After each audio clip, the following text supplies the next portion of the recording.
Coming to you live from the caverns deep beneath Wayne Manor and totally not from my mom's basement. Welcome everyone to today's episode of the BatChat. Alrighty everyone, what is going on? Welcome to today's episode of the BatChat. It's your boy Derek here of DH Cosplay. Kind of a weird angle. I really don't like. I'm used to looking at this camera right here, but you know, I don't know why it's not really wanting to work.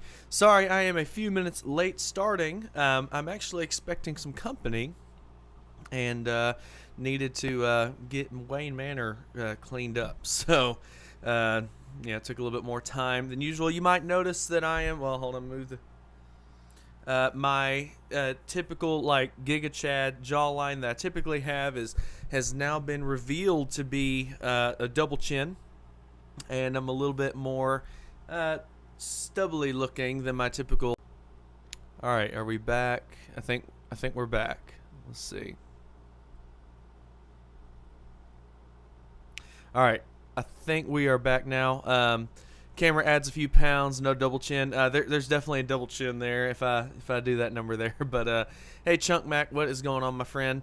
But yes, I had to be Batman yesterday.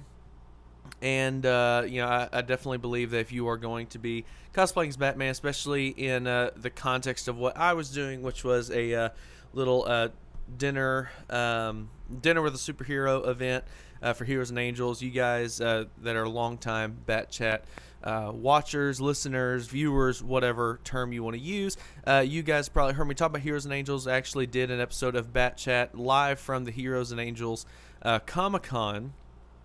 Down at Conway, I believe is where it was. Yeah, and actually interviewed Brandy, who is absolutely amazing. I love Brandy to death, and she was doing another event where it's dinner with a superhero. We all went to a local pizza restaurant dressed as superheroes and ate pizza with the kids. It was a lot of fun, but again, all of us had to go for that. So, don't lie to me, buddy. How did the bat gig go? It went really well. It was a lot of fun.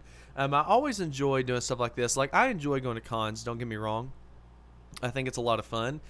But definitely my preference, if I can help it, would be to do more events like that. Doing more, not necessarily charity. I mean, I guess technically Heroes and Angels is a charity, but doing more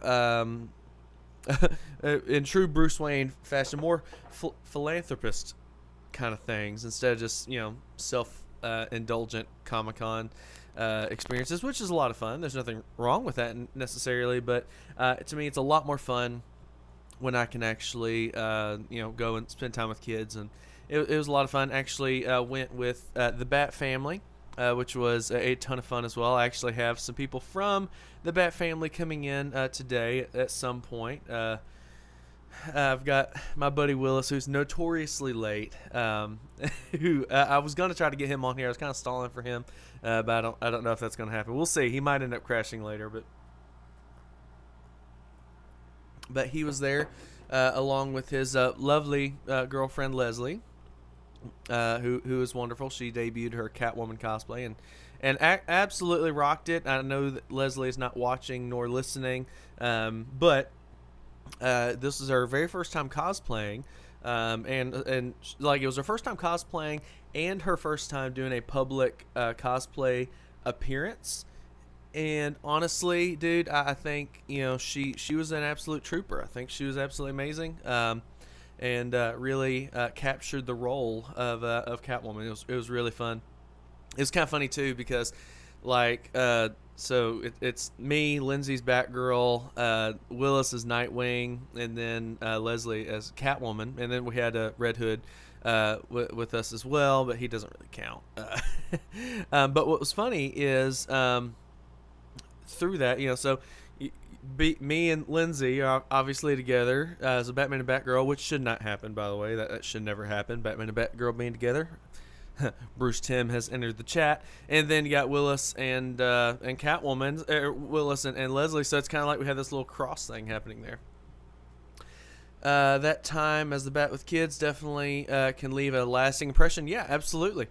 No Enoch again? Obviously not. Enoch's a slacker. Absolute slacker. He's probably in the chat though. Let's see. Enoch, if you're in the chat, dude, sound off, buddy. everyone who's in the chat, sound off. I see a few people lurking in the shadows, like as true Batmen. The thing I hate about YouTube is it won't tell me who's actually watching. So the only way I know you're watching is if you sound off in the comments. So head over to the chat and let me see what you got to say. So this is BatChat after all. It's it's an interactive thing. I want to talk to you guys. Worst co-host ever. So so obviously after we made that announcement, he has not been on a single episode. So I think it's safe to say that we're going to walk that back just a little bit. Instead of him being a co-host, he may be a somewhat more frequent guest. How about that? I wouldn't mind having him on every week, but schedule-wise, it just does not always work. So I think that might be the direction we end up going there. Also, I finally got to debut my own suit, which is funny. I've made several suits now for a few people, and which is a lot of fun. I really enjoyed doing that. By the way, if you're looking for a bat suit, give me a call or shoot me a message. Be happy to make you one. But through doing that, I realized that I didn't have one. I needed one for this weekend, so I was off Monday and Tuesday. So literally, I built that entire suit in a day. Now, I would never ever do that with a client suit, and we found out why. Like, I was almost, I got very sure of myself. Like, man, I knocked this thing out in a day. I think it's one of the better looking suits I've done. But man, did I run into some problems with that thing. It was interesting. So with one of the things that I do on my suits, I don't know. I'm not going to say I'm the only one that does this, but I will say of everyone that I bought suits from, no one else has done this except for me. So I don't know if Unmasked Studios does it, but I know, like, unless they've changed, like I know Napier's hasn't done it for the suits that I've gotten from them. Roberto didn't. Arkham Workshop didn't. So I don't know of anyone else who does this. So if someone does, please let me know. But I don't want to. Not this is that big of a deal. But one of the things that I do, I'm building up to it, is I actually will sew the suits together at the zipper. So what I mean by that, if you've ever seen like a muscle suit, a Batman muscle suit, it's 2 layers, right? It's 2 suits. And you would have 2 zippers there. Well, one of the things I do to make it a little easier to suit up is I actually sew the suits together at that zipper. So it's kind of hard to explain, but you still have 2 zippers. You still have to zip up twice, but now when you like zip up the undersuit, like the outer suit zipper is like right there.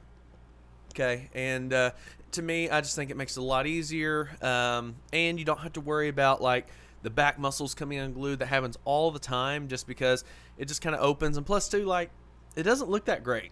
Honestly, like you spend, especially like, with the higher end suits, like you spend, $1,000 or $2,000 on these suits and you open it up and it's just foam and contact cement. It just looks gross. And so I kind of like to keep that hidden if I can. It obviously does help to keep the back muscles from falling off. Which is a very common thing. These back muscles will come unglued and have some issues there. So that's just something I do. But there is a very... it's a tedious process to do that. And I think that's why most people don't do it. It's a tedious process, and you have to make sure you take the time to have the zippers lined up perfectly, because what ends up happening, and what ended up happening on my suit, was... because the zippers were not aligned properly, and again, I take time to do this on a client suit. So if you're thinking about buying a suit, this is not an issue you need to worry about on yours. But on mine, what ended up happening was the outer suit zipper was slightly longer than the undersuit zipper.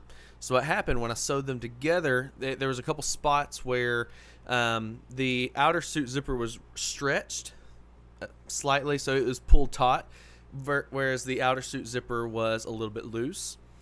So it created some ripples and some bubbles, essentially. It like instead of the zipper laying flat, it had a few little ridges in it. And what that ended up causing was it made it a pain in the ass to zip, but also to unzip. It actually took Dallas and Willis both to get me out of that thing.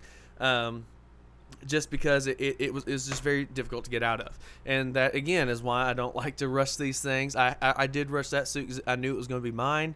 Also, something so stupid. I'm just such an idiot for doing this. I'm totally telling on myself. And again, just letting you guys know, this is why when, you know, like if you order a suit from me, from Unmasked Studios, from Roberto, from Napier's, the reason we quote you several weeks out is not only because we have other customers we got to take care of as well.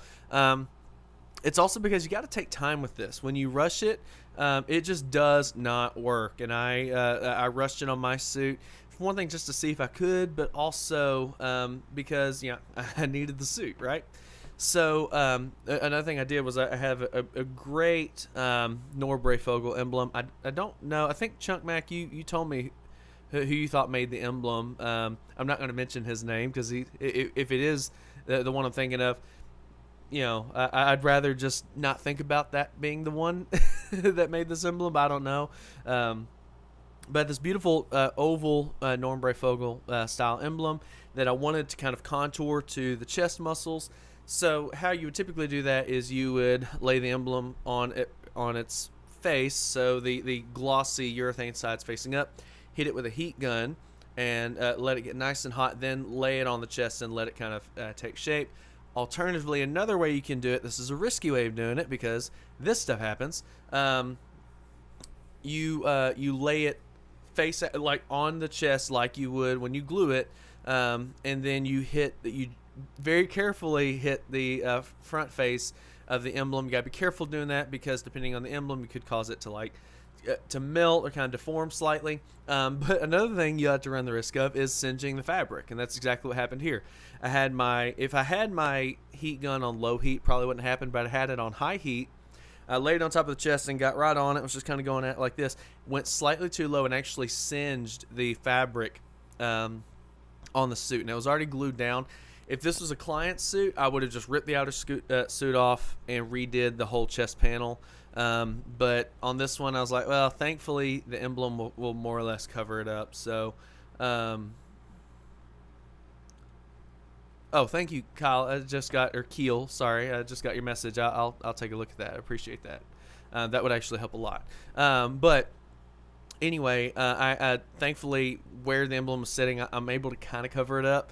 But again, that's probably going to lead to some issues later on down the road. Honestly, this is just again why you don't rush this stuff. Take your time. If you want it done right, you gotta take your time. So whenever, whether you get a suit from me or from someone else, if they quote you a few weeks, understand that one of the reasons they do that is because they want to make sure they do it right. Because honestly, like I'm going to be doing a very similar suit for a client that's actually next to my roster. I'm looking at my list here, and I'll be working on that. And on that suit in particular, it's a very similar process I want to go through. I'm going to take a lot of time and really make sure that I get that right for him, because like for me, you know, if I got to replace a zipper or, you know, even like completely unglue the outer suit, which I don't think I'm going to do, but you know, if I have to redo the outer suit or redo just the chest panel or something like that, like I'm obviously willing and able to do that. But my clients should not be, that's not their job. They pay for a complete suit. They should have a complete suit. So I'm not saying this to kind of like puff myself up and talk about how great of a guy I am or how great of a maker I am, but that just goes to show, like, if you've ever seen a mechanic's car, it's almost always falling apart. If you ever see a carpenter's house, he's constantly got stuff going wrong. You know, so you see, if you see a suit builder's suit, like we're so busy working on everyone else's stuff that you know, we don't always take the time for that. So that's but I regardless of the issues, I'm very happy with how the suit turned out. Even with all the issues, I think it looks really cool. And honestly, it kind of has it's on my display here. I wonder if I can turn the webcam to where you'll see that and not unplug something. Yeah, you can kind of see it there. My light that goes above the bat suit display is actually broken. I got to get another ring light at some point, and so.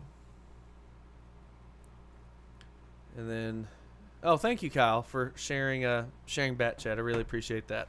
On the Only Bats page, I really do appreciate that, man. Let's see.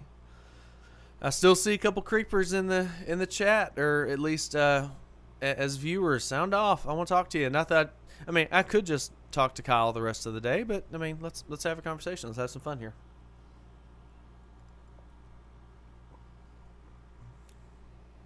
I will say something that happened last night that was really fun was there was another Batman there, which if I'd have known that, I probably still would have gone. I don't have any other cosplays other than Batman, but I guess it could have been Wolverine or something like that. But if I'd have known there's another Batman, especially this Batman, it was Dustin Ham. I think he is Benton's Dark Knight on Instagram. He's not active at all on Instagram, but like he doesn't post anything. But I know he's participated in BatChat before. At least when I was doing it on Instagram, so I think that's who it is. But Dustin Ham, great Batman cosplayer, and helped me kind of get my start as far as doing all these appearances. Like that very first superhero dash and bash that I did. The reason I was able to do it is because he was not able to be there, so that was my first opportunity to actually do that. And he's been a huge help and great friend. I think he's an awesome guy. So, and he was wearing a UD replica Dark Knight suit, which actually looked great. I really like that suit a lot. I was very impressed by it. I've actually never seen him suited up in that suit before. I've seen him in other cosplays, but that's how I always see him, is as that Batman, at least with all his social media and stuff. But I've never gotten to see it in person, and he looked great in it. But what was funny is like he's in that really nice UD replica Dark Knight suit, and the kids liked mine better, which was really fun. I think his suit looked great, but I thought that was kind of funny. Did you wear gloves while eating the pizza? I did not eat any pizza. I just listen. It is a. I don't think of myself as a very messy eater, but like we went out with with Willis and Leslie. The people are coming over later today. We went out with them. I think it was Tuesday night, and went and ate pizza. And I was actually wearing this shirt. It is a miracle, an absolute miracle that I did not get anything on this shirt. I don't know what it is about pizza. It doesn't matter how neat I am. It doesn't work. I almost ate it with a fork, but your dexterity is not great in these suits, even with, the enhanced movability in my suits. No, you're not going to get a lot of dexterity there. So, is dexterity the right word? I'm pretty sure it is. But so no, I did not eat pizza. If I were to eat pizza, I would totally wear my gloves while eating pizza, because that is something a tool would do, and a tool am I. So I would totally do that, unless I eat it with a fork, which I don't know, I might. But I'll tell you what I do. I don't typically eat pizza like this, but I would fold it, make it like a burrito type thing, and eat it like that. So yeah, a lot of fun, man. People are. I really do appreciate everyone's very positive response on here, on my post on Instagram. By the way, go follow me on Instagram if you want to see some cool stuff. I just posted my suit. Very happy with that turned out. Pizza weird, like you could be the cleanest eater, but always there's some random pizza sauce on the cheek. Yes, yes.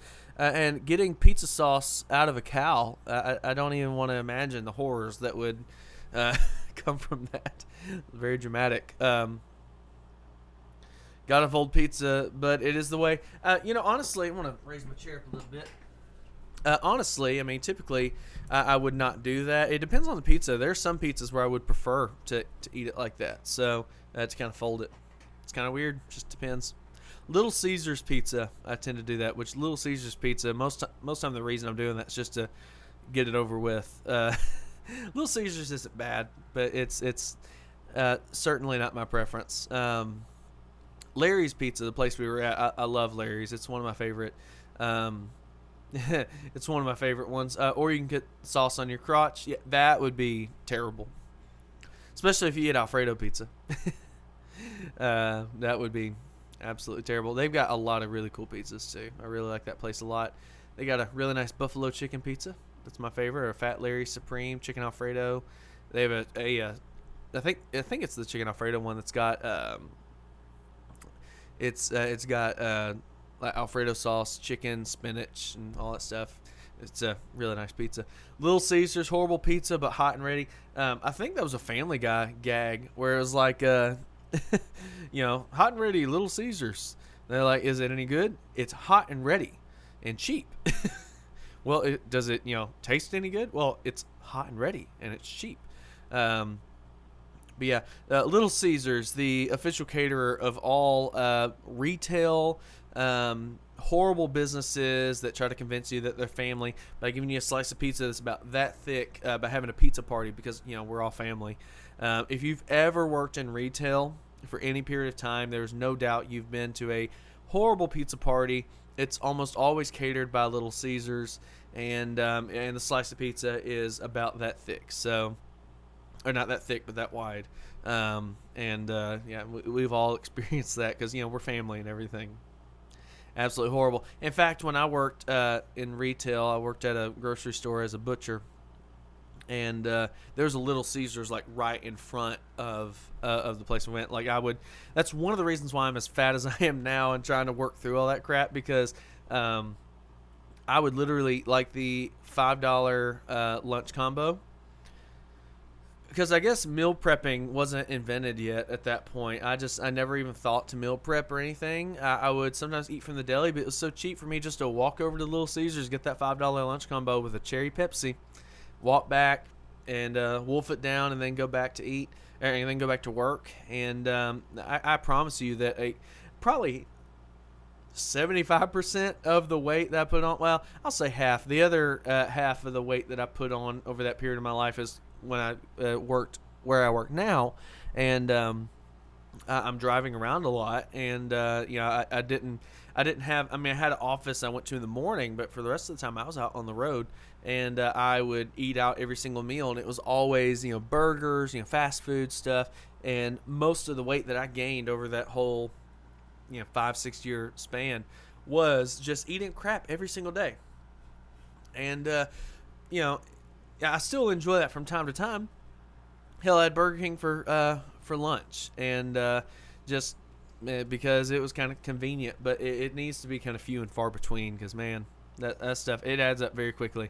And also the cost adds up super quickly. Like, I tell you what got me to meal prep was not the fact that I was dangerously close to 300 pounds.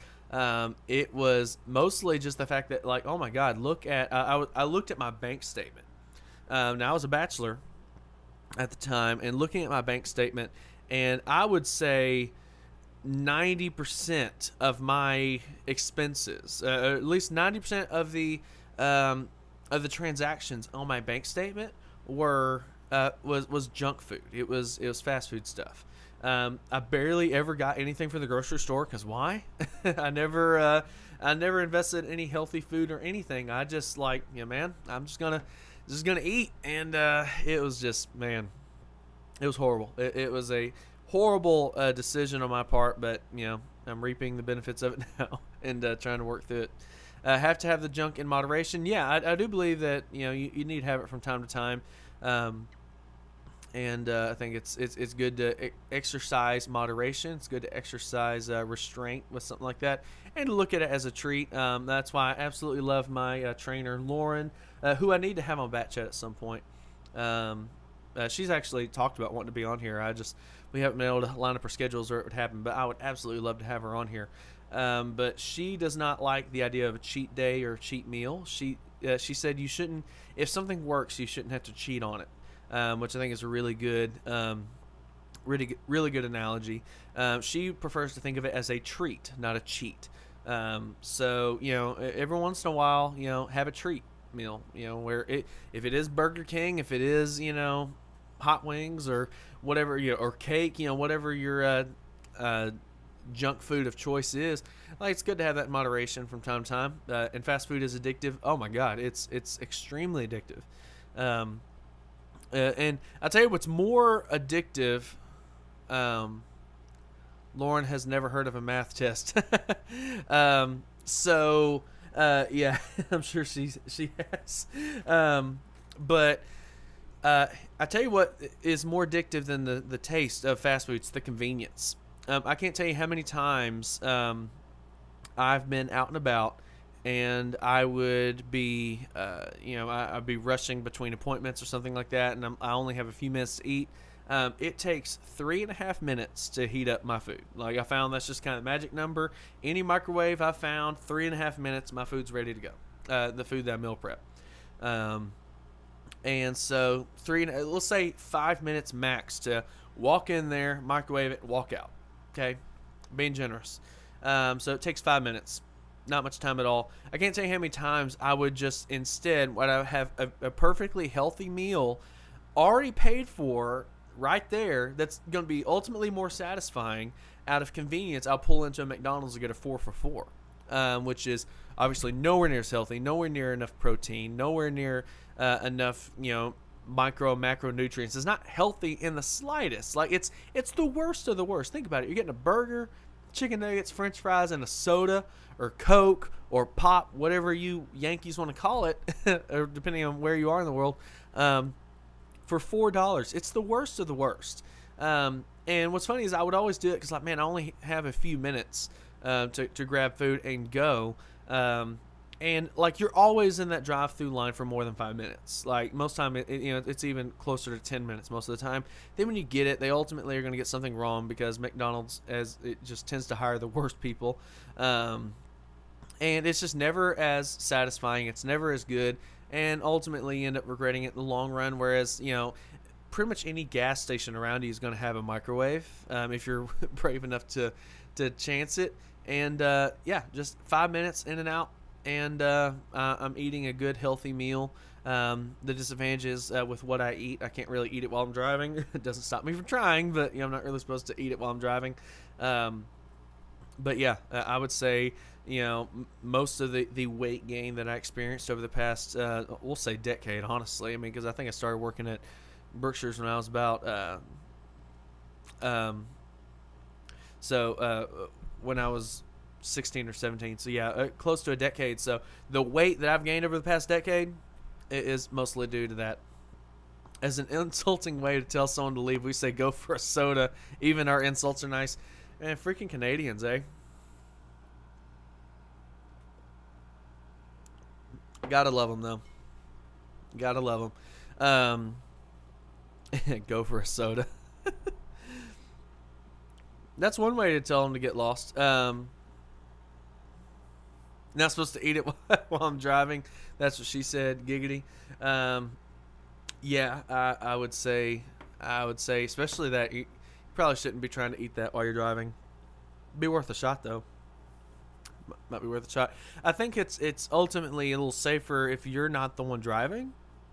You can make it work then, but if you're driving, yeah, eyes on the road, not on the fault.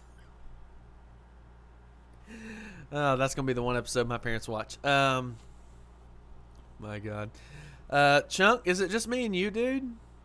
I think it's just me and you, dude. Yeah, there's only one person watching it. It's you. Now, granted, it's totally worth it if it's just you, but I mean, come on. I'd rather just video chat you at this point. I mean, no one's watching. Oh, that's where I make the mistakes. Yeah, that's ultimately where you're gonna mess up there. Man. Yeah, I think it's just me and you, dude. Wow. See, I'll be honest. I do enjoy doing BatChat and having the interaction with you guys, but it's definitely tough when there is no interaction. I mean, I don't want to discount you. I mean, obviously, you're one of my best friends, and having you on here is a lot of fun, and I enjoy just talking to me and you. But I mean, there's a lot more convenient ways to talk to you. Where's the Arkham cosplay guy? Yeah, where are you, Arkham Knight? The hell, man? Where are you at? Speaking of where are you at, you see where Willis is.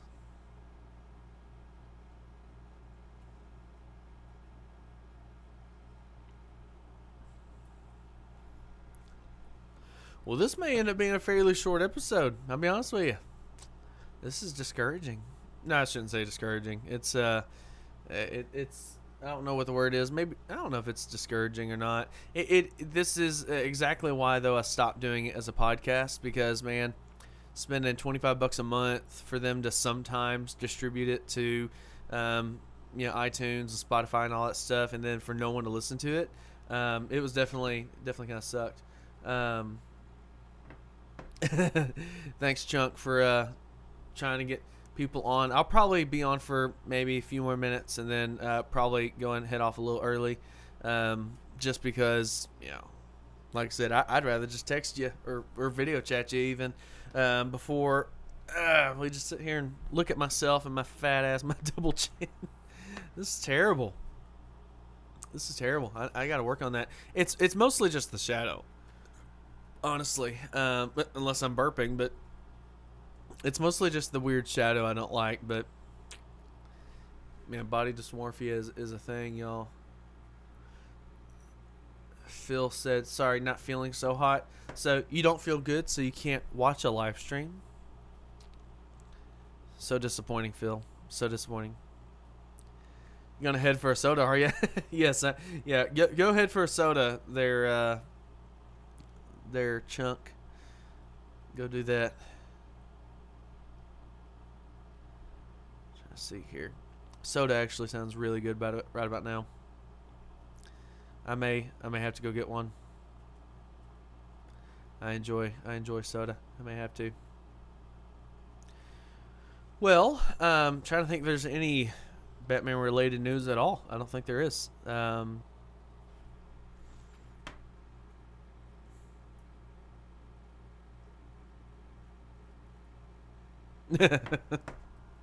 Sorry, I'm reading a chunk going back and forth in our little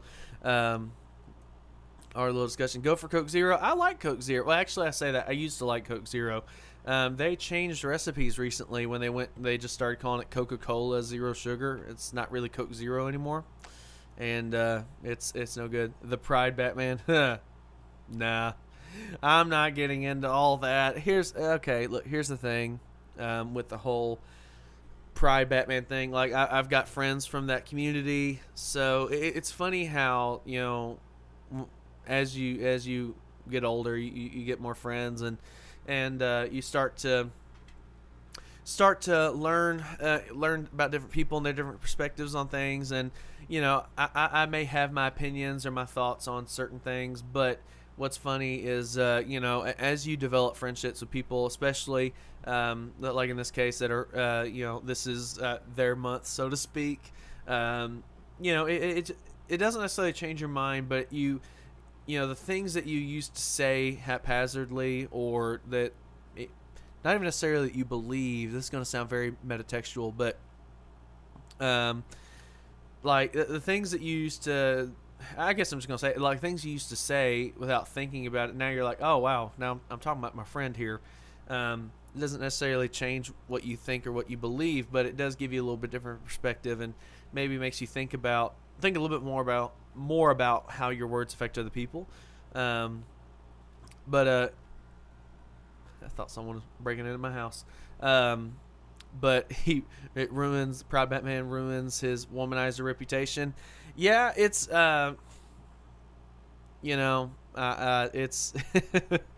I don't want to get into all that. It's a thing. It really is. It's no, I don't even want to get into it. I'll end up. I don't want to be hit with cancel culture. So, that's the great thing about the world we live in. There's so much diversity and open-mindedness, and as long as your opinions line up with the zeitgeist and the rules of society, then you're welcome to believe whatever you want.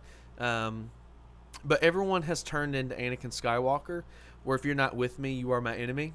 I think that's such a stupid, and it's not healthy for one, but it's a stupid mentality that I think people say, like, liberalism is what's going to destroy America, or the liberal agenda is what's going to destroy the world, or the conservative agenda. Like, no, it's not.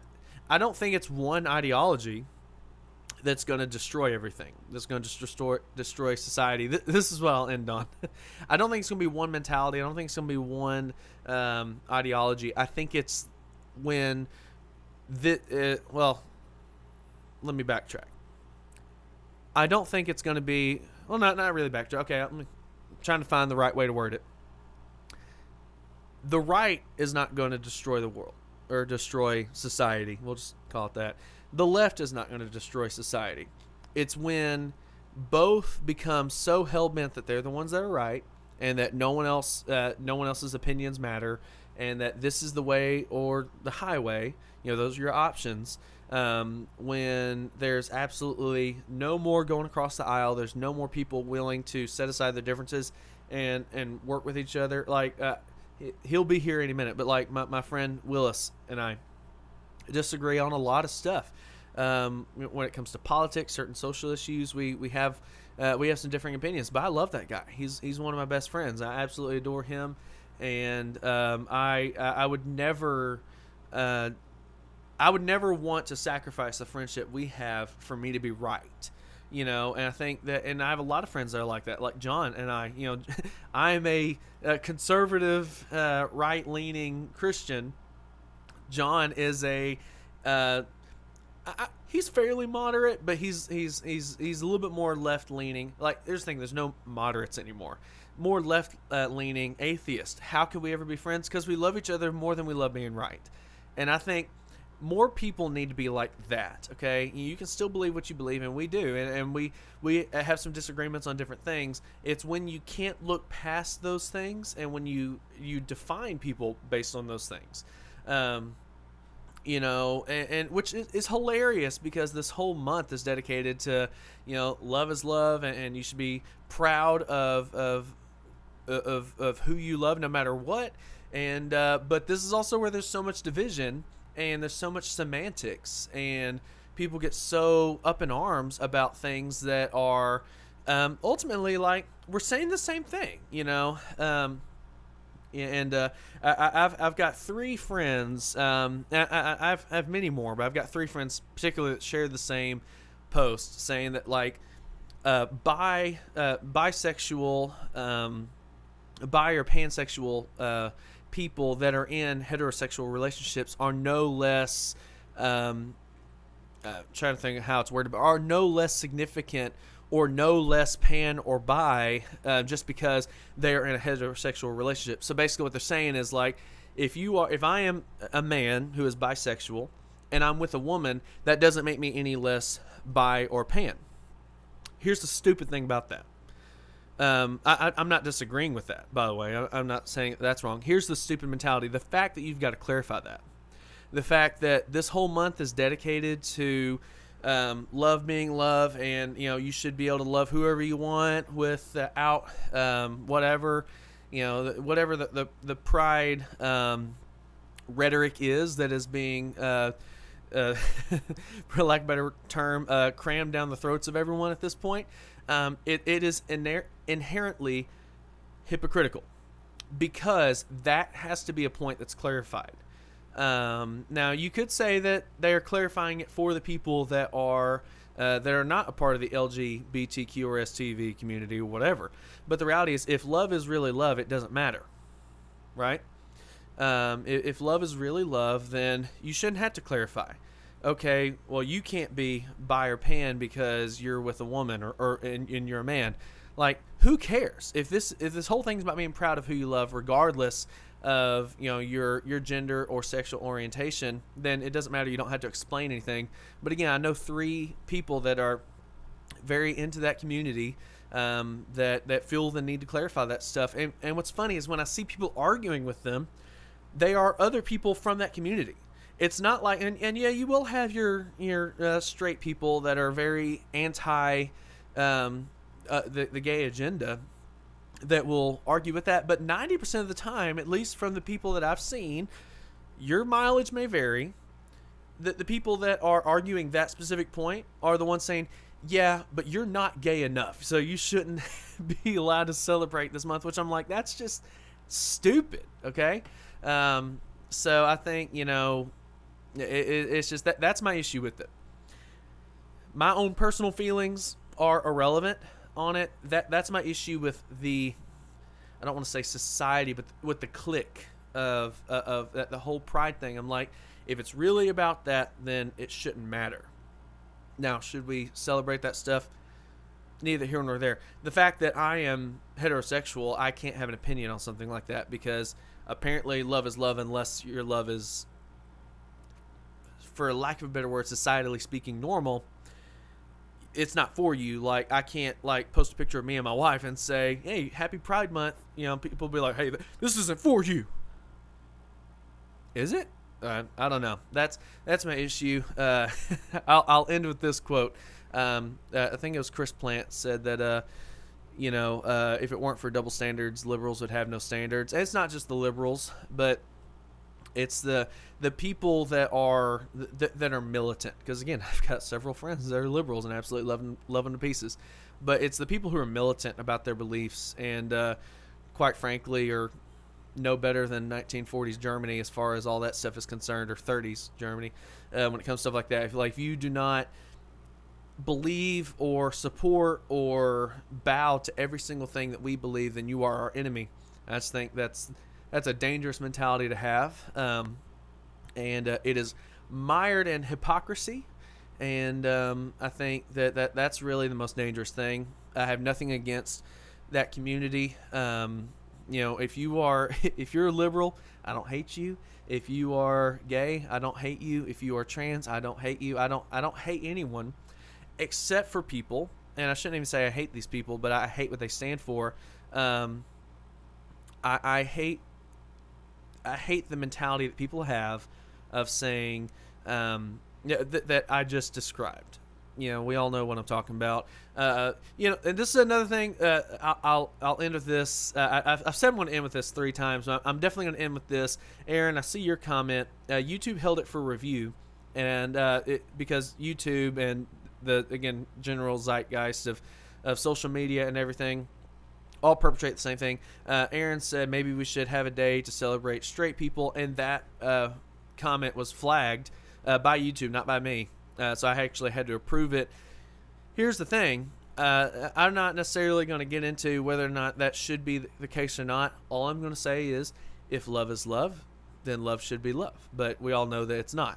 So it's like with the whole equality thing. If it's really about equality, then with whatever people group you're talking about, if it's really about equality, we would have a discussion about the places where that has been achieved. But really, it's never been about equality. It's never been about love. It's always been about an agenda. And again, I'm not saying this is the case with the people of the LGBT community. It's the militant type. It's the people that are so loving and open-minded that it forces people that during Pride Month they have to clarify that, hey, just because I'm not, whatever, doesn't mean that I don't get to.